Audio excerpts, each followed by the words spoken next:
আমার যাওয়ার কথা, আমার আসার কথা, আমার শেখার কথা, এই বাক্যগুলো সচরাচর আমরা সবাই ব্যবহার করি, কিন্তু আমরা কি জানি এই বাক্যগুলো সহজে ইংরেজিতে কিভাবে ব্যবহার করতে হয়?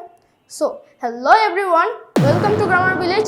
This is Mehrab here with some easy spoken structure. Suppose to কথা ছিল অর্থে ব্যবহৃত হয়।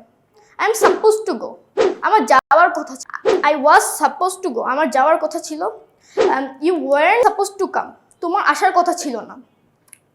এখন আমরা স্ট্রাকচার জানি। Structure subject plus am is are was were plus suppose to plus verb one plus extension. So let's make sentences with the structure. I am suppose to learn English, আমার ইংরেজি শেখার কথা।